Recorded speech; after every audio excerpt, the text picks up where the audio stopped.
8 de diciembre. Adoración a la diosa pagana reina del cielo. Conexión con el armado del árbol de Navidad y sus orígenes paganos. Atención católicos y cristianos. Este tema es de suma importancia para saber en dónde uno está parado, sin averiguar y pedir discernimiento sobre la verdad, siguiendo y arrastrando así tradiciones paganas. Aunque cabe destacar que los judíos entran en el mismo juego con la fiesta de Hanukkah y la Kabbalah. A continuación toda la explicación. La gran mentira satánica del 8 de diciembre, día de Semiramis, la reina del cielo babilónica, la cual la Iglesia Católica gran ramera que habla en Revelaciones 17 en adelante, adoptó por usar esta creencia pagana acreditándole ese día y adoración a la supuesta madre de Jesús, María. Recordando que nuestro Mesías no se llama Jesús. Otros de los engaños de Roma. Ni trata de la verdadera madre judía del hijo de Yahweh llamada Miriam. Pero no nos adentraremos mucho a este tema de los nombres, sino que tocaremos el tema del 8 de diciembre como día de la diosa Semiramis, o para los católicos madre de Jesús. La gran pregunta es, ¿por qué los cristianos que no creen en esta supuesta mentira, que de cierto lo es, arman el árbol frondoso de Navidad ese día en donde la adoración y el día es totalmente dedicada a ella? 8 de diciembre se celebra el Día de la Virgen. El dogma de la Inmaculada Concepción es una creencia del catolicismo, el cual cree que María igual Semiramis no fue alcanzada por el pecado. Al considerar a la Virgen María como la Inmaculada Concepción, es porque la Iglesia Católica contempla la posición de la Virgen como Madre de Cristo, y además sostiene que Dios preservó a María libre de todo pecado y, aún más, libre de todo pecado, el cual se transmite a todos los hombres por ser descendientes de Adán y Eva. Cabe destacar que esta doctrina sostiene que Jesús fue concebido sin intervención de un hombre y que María permaneció virgen ante y durante el embarazo del niño. Esto es cierto. Pero en donde han cambiado la verdad por mentiras, es donde que dicen que después del embarazo ella aún permaneció virgen, argumentando también que la madre de Jesús es también madre de Dios. Una blasfemia horrenda. El Día de la Inmaculada Concepción fue declarado el 8 de diciembre de 1854, por el Papa Pío IX, quien, después de recibir peticiones de diversas universidades católicas de todo el mundo, se congregó en la iglesia más grande del mundo, la Basílica de San Pedro, en Roma, Italia, y anunció: declaramos que la doctrina que dice que María fue concebida sin pecado original, es doctrina revelada por Dios y que a todos obliga a creerla como dogma de fe. Justo en ese momento sonaron 300 campanas de las torres de Roma y se echaron a volar miles de palomas mensajeras. Simultáneamente, en todos los templos católicos del mundo se celebraron grandes fiestas en honor de la Inmaculada Concepción. O mejor dicho, la pagana Semiramis, Diana, Isis, e Aster. Se cree que Dios desde su primera instancia, elige a María, la preserva del pecado original, y la prepara para convertirla en la madre de su Hijo. Es Él quien puso a la muchacha por encima de todas las demás criaturas, y la hizo más humilde y la más servidora. La Inmaculada es como el signo de la fidelidad de Dios, que no se rinde por el pecado del hombre. Por esta razón la Iglesia contempla con gratitud y con asombro las maravillas hechas por la Virgen María. Redacción: El Intransigente. El árbol de Navidad y sus orígenes paganos, y su fusión con el 8 de diciembre y el Día de la Pagana Virgen María. Aunque el árbol navideño y la Virgen María no tengan ninguna relación, la Iglesia buscó la forma de establecerla, promoviendo que se lo comenzara a armar el Día de la Inmaculada Concepción, a lo que la superstición le añadió que es para tener suerte. La raíz de esta tradición es celta. El 8 de diciembre se impuso como el día para comenzar a armar el árbol de Navidad, normalmente un pino o un abeto, tradición cristiana que reconoce raíces paganas, especialmente de los celtas, que al comenzar el solsticio de invierno adornaban un roble, su árbol sagrado, para asegurarse el regreso del sol. En invierno, los robles pierden sus hojas, de ahí que los celtas le adosaran pequeñas antorchas y ramas de especies perennes, en la creencia de que así lo protegían del frío invierno y lo ayudaban a recobrar fuerzas para retoñar en primavera. Actualmente, la ceremonia es más simple. Hoy en día se vende un pino de plástico y se le cuelgan moños de seda, bolas brillantes y luces eléctricas. Cabe agregar que la costumbre cristiana de colocar regalos a los pies del árbol y abrirlos en Navidad, también proviene de los celtas, quienes una vez producido el solsticio, 21 de diciembre, se repartían entre las antorchas como augurio de un pronto verano.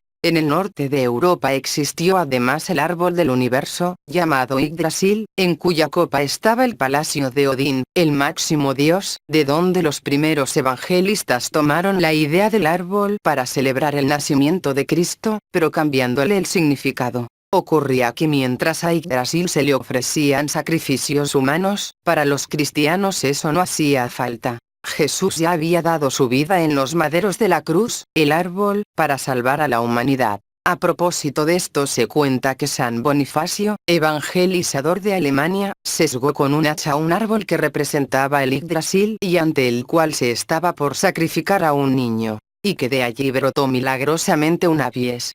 Esto es, Martín Lutero, padre de la Reforma, quien impuso el pino como árbol de Navidad, porque sus hojas, que simbolizan el eterno amor a Dios, debían ser perennes. A esta idea también adhirieron los católicos, pero para distinguirse de los protestantes lo suplantaron por el abies, que además de hojas perennes, tiene una forma triangular que representa la Santísima Trinidad. Aunque cabe destacar que hoy en día con todo esto del ecumenismo y demás los cristianos están adoptando todas costumbres católicas, como la de usar la cruz que tampoco no la usaban en el protestantismo, el árbol en el día de la Virgen María igual Semiramis, cuando no creen supuestamente en eso, aún así la Iglesia Católica está dando entrada al ecumenismo cristiano y católico de a poco, también la Iglesia Católica optó por usar el pino como podemos notar en nuestra actualidad. Por su parte, podemos incluir a otras de las sectas satánicas dentro del judaísmo. Los judíos poseen su árbol de la vida, que no existe materialmente, pero que se dibuja con 10 redondeles, que representan las 10 emanaciones espirituales o sefirots, a través de las cuales Dios habría dado origen a todo lo existente. Estas 10 emanaciones se interconectan a su vez con las 22 letras del alfabeto hebreo y su compleja interpretación entra en el terreno de la cábala, corriente esotérica, mística y gnóstica. Según la tradición cristiana se cree que vestir el árbol enteramente de rojo, depara pasión, si de oro, riqueza, si de blanco, paz, si de azul, tranquilidad, si de amarillo, éxito, si de naranja, alegría, si de marrón o beige, trabajo, si de verde, esperanza. Pero para los católicos devotos, el simbolismo es otro. Las esferas representan los rezos que se hacen durante el período de Adviento y sus colores responden, si son rojas, a peticiones,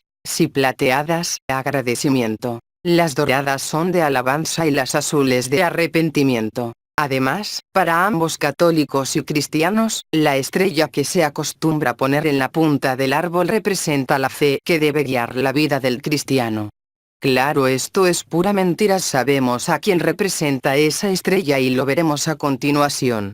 Aquí podemos ver la evolución de la diosa Semiramis, Isis de la egipcia, la romana y finalmente la actual María igual todas las mencionadas, diosa Astoret, Ishtar. Para algunos investigadores, la forma lingüística de Astoret, Astarot tiene sus raíces en la diosa acadía babilónica Ishtar. Ishtar era la diosa babilónica del amor, sexual, y la guerra, de la vida y la fertilidad. Se asocia con el planeta Venus y con la constelación de Virgo, y por eso se dice de ella, que es la diosa eterna y siempre virgen. Hoy en día este título se le ha puesto a la Virgen María, que no es más que la pagana Ishtar, que adoraban los israelitas, Semiramis y Tamuz. En la religión canánea Asera, conocida también con el título de la Reina del Cielo, se relacionaba con el dios El, con Baal y Astarte. El y Asera son los dioses engendradores, de los cuales saldría Baal, dios del sol, la lluvia y la guerra. Él era representado como un toro, pero Baal como un becerro.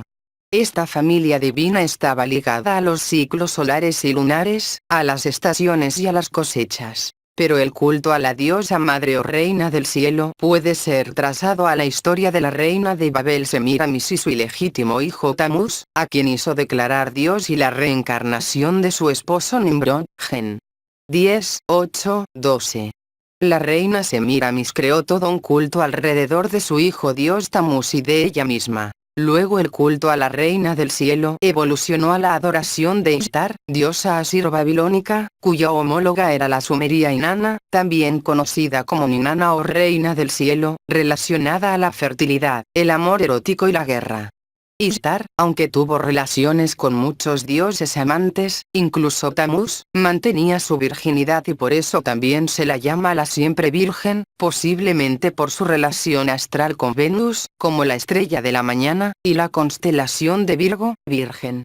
Tanto Ishtar, Babilonia, Inanna, Sumeria, Afrodita, Grecia, y Venus, Roma, están ligadas al planeta Venus, la constelación de Virgo y al culto solar lunar. Pero una diosa menos conocida, y no menos importante en el desarrollo histórico religioso del culto a la reina del cielo y al dios sol, es Tanit.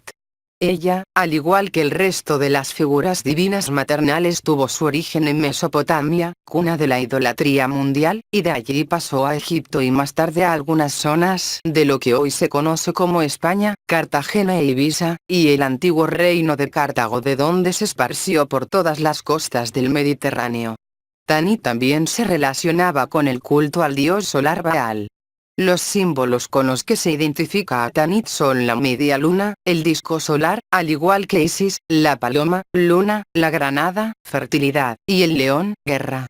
Isis María. Y por último, todo este desarrollo histórico religioso nos lleva al culto a la diosa solar egipcia Isis, también llamada como sus predecesoras como la diosa madre, madre de los dioses y diosa de las pirámides. Su nombre egipcio era Ast, que se traduce como trono. El nombre Isis proviene del idioma griego. Isis y Horus, María y Jesús. Isis es la hija de Ra, dios egipcio del sol, diosa de la fertilidad, diosa de la maternidad, la gran diosa madre y la gran maga. El culto a Isis fue ampliamente propagado y aceptado en la Roma precristiana. Este culto a Isis, la diosa madre o reina de los cielos, tan popular en Roma, así como a Diana en Éfeso, pavimentaron el terreno, para que siglos después, bajo el imperio romano cristiano, el clero católico elaborara con acrobacia teológica sus dogmas marianos como la maternidad divina de María, Concilio de Éfeso año 431 después de Cristo, la virginidad perpetua de María, Concilio de Letrán, año 649 después de Cristo, la Inmaculada Concepción de María, en el Vaticano, año 1854 después de Cristo, y la Ascensión de María, en el Vaticano, año 1950 después de Cristo. Como hemos visto, la declaración hecha o forjada por el Papa Pío IX junto con la Curia católico-romana sobre la Inmaculada Concepción de María, en 1854, tiene su milenaria trayectoria que nos lleva de vuelta a la cuna de las religiones idolátricas del mundo, Babilonia. Immaculate Conception Mosaic. Este antiguo culto a la diosa madre y a la reina del cielo ha tenido gran influencia y expansión a través de los siglos y a todas las naciones, llegando aún a permear e influir profundamente a lo que hoy conocemos como el cristianismo católico romano y aún el ortodoxo oriental. Y hemos visto la estrecha relación que hay entre este culto astral, Luna, Venus, Virgo, y el culto al dios Sol, que en él se resume todo, como bien lo describió Saúl/Pablo en su carta a los Romanos. Romanos 1, 21, 25. Pues habiendo conocido a Yahweh, no le glorificaron como a Yahweh, ni le dieron gracias, sino que se envanecieron en sus razonamientos, y su necio corazón fue entenebrecido. Profesando ser sabios, se hicieron necios, y cambiaron la gloria del Elohe incorruptible en semejanza de imagen de hombre corruptible, de aves, de cuadrúpedos y de reptiles. Esto es lo que han hecho desde la antigüedad hasta hoy de todas las diosas adorada. Terminó, en María la Madre de Jesús, que ciertamente no es más que otros dioses más inventados por Roma. Paganismo de la Navidad. En primer lugar, debemos entender que la Navidad tiene su origen en el paganismo de Babilonia aproximadamente 2600 años AC. La antigua historia relata que en aquel entonces existía una reina llamada Semiramis en cuyo vientre crecía su hijo Tammuz, que según la tradición popular de aquellas religiones paganas, Semiramis habría concebido virginalmente. Este hijo era la encarnación del dios Sol, Ra para los egipcios y Baal para los cananeos, y su alumbramiento se celebraba con fiestas, orgías y en particular se adornaban árboles con cerezas rojas y bolas brillantes en representación del Sol. La costumbre del árbol surgió de una creencia babilónica que decía que Semiramis, la madre de Tamuz, afirmaba que durante una noche, un árbol verde se desarrolló de un tronco muerto. El tronco supuestamente representaba a su esposo muerto, Nimrod, Génesis 10, 9, y el árbol de pino llegó a ser el símbolo de que Nimrod había revivido en la persona de Tamuz. La costumbre del árbol de Navidad. La historia de las culturas milenarias habla de la fuerte inclinación hacia la adoración de divinidades impersonales como la fertilidad, la fecundidad, la virilidad, etc. Y es por eso que aquellos pueblos, en sus formas culturales, erigían ídolos representativos de la erección del miembro viril. En otras palabras, eran generaciones enteras que practicaban el falocentrismo como esencia de adoración, centrando sus cultos y regocijos al servicio del sexo, situación que no dista mucho de lo que vemos en la actualidad en una sociedad que goza llamándose moderna, de vanguardia y progresista. Las culturas paganas representaban este falo mediante estatuas de madera y de piedra, y sus cultos se realizaban en torno a estos ídolos. Uno de ellos era el pino erecto que se cortaba y se adornaba conforme a su costumbre. Un hecho sintomático que encontramos al descubrir la historia, es que todo ejercicio cultural del paganismo de la cultura y del tiempo que fuera, mantuvo la misma y común denominadora forma de adoración en torno a un árbol erecto que representaba la divinidad fálica. El follaje y en especial la fortaleza de su tronco es lo que motivaba los cultos fálicos. Solo bastaría con citar el árbol frondoso de la que insistentemente nos habla la escritura, o el roble en las culturas celtas, el manzano de los griegos, el ciprés del reino de Saba o el conocido canelo en la cultura mapuche en la región de Chile. Veamos algunas citas que nos hablan acerca del árbol frondoso. Devarim, Deuteronomio 12, 2. Destruiréis completamente todos los lugares donde las naciones que desposeeréis sirven a sus dioses. Sobre los montes altos, sobre las colinas y debajo de todo árbol frondoso.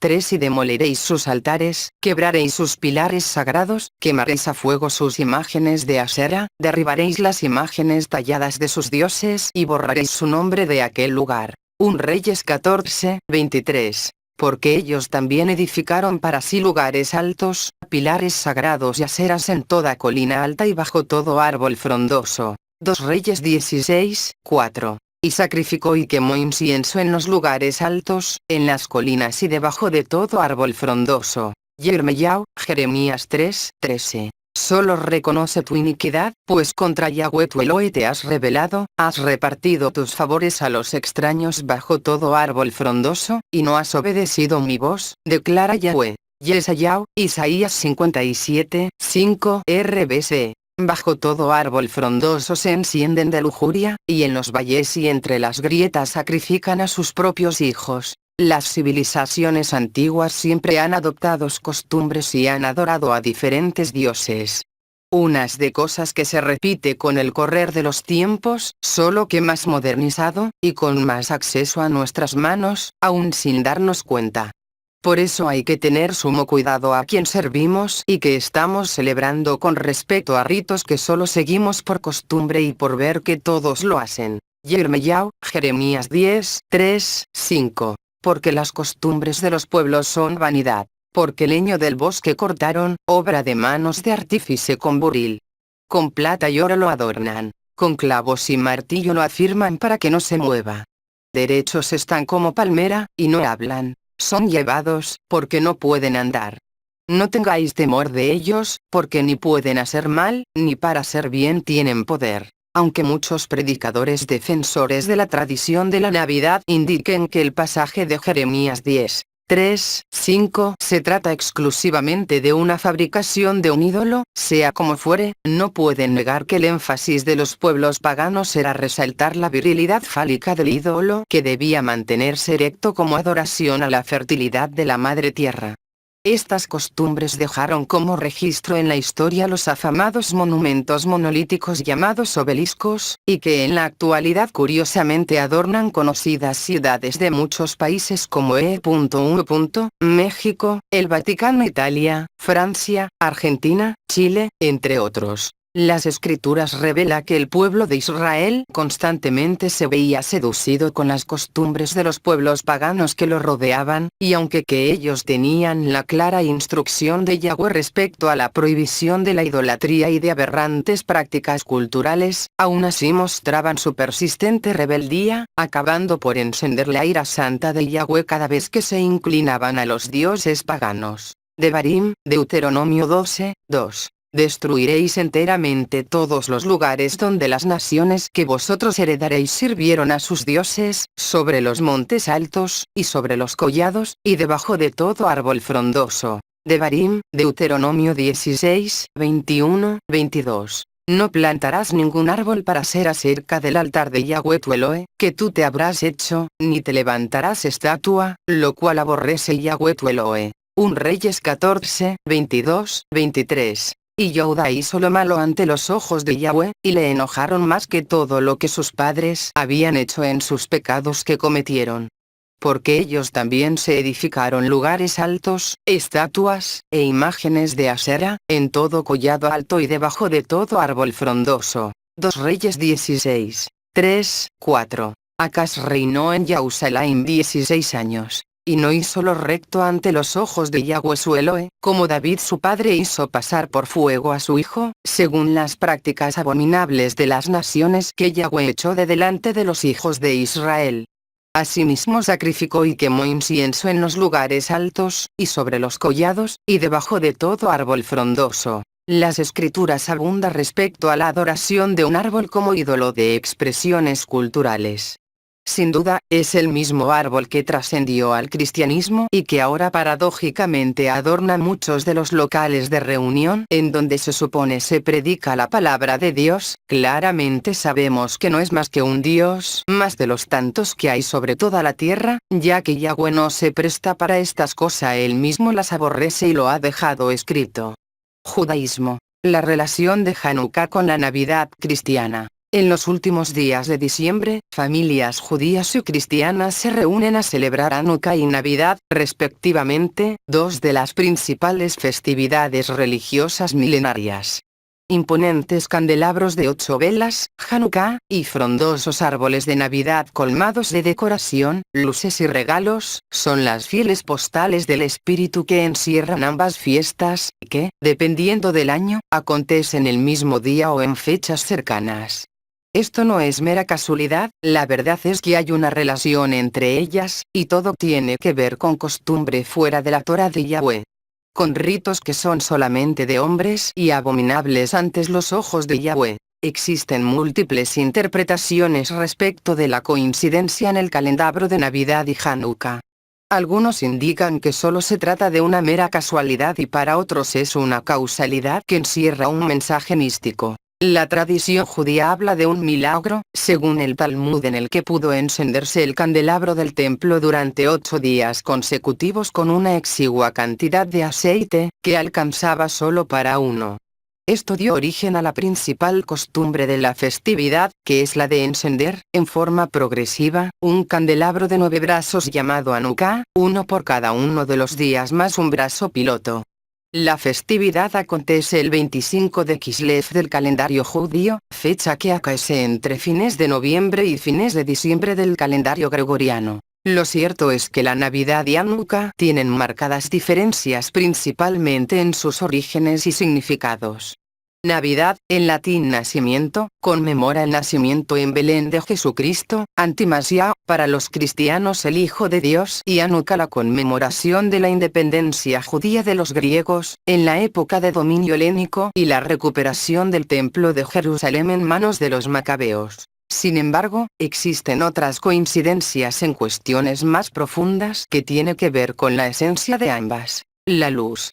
Hanukkah es para los judíos la fiesta de las luminarias, y la Navidad celebrada por los cristianos también tiene relevancia la luz en el relato donde en el nacimiento de Jesús, falso Mesías, los ángeles anunciaban la presencia de la luz. Los símbolos que las representa. A Hanukkah la representa la Hanukkah, un calendario de 8 brazos, y a la Navidad un árbol decorado con luces y adornos. La invocación de la voluntad divina. La familia y la congregación se reúnen en celebraciones litúrgicas y en sus hogares. Se entonan canciones alusivas, como los villancicos de Navidad, alusivos al nacimiento de Jesús, y de Hanukkah como Maoz Tzuro, Todopoderoso, y Sebibón, Sof, Sof, Sof Perinola, gira, gira, gira. Los regalos.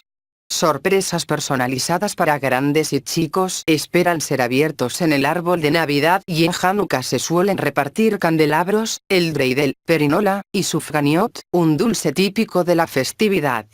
Platos especiales para la festividad. En Navidad se acostumbra a comer mariscos, pavo, cordero, cerdo y postres dulces, turrones, rosca, etc., y en Hanukkah alimentos fritos, latkes, y un dulce llamado sufganiot. En el concepto de celebración y unión familiar, en ambas ocurren milagros.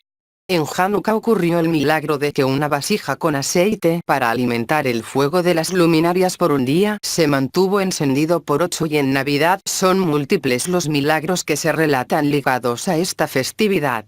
Lo más relevante es que Hanukkah y Navidad son festividades que transmiten un mensaje de fe, religioso, de fraternidad, de paz y de esperanza de un mundo pluralista en donde, más allá del credo que se profese, nos una nuestra luz interior. Pero dentro de todo no es más que tradiciones paganas, con celebraciones y ritos fuera de la Torá de Yahweh. Por lo tanto es inmundo ante sus ojos.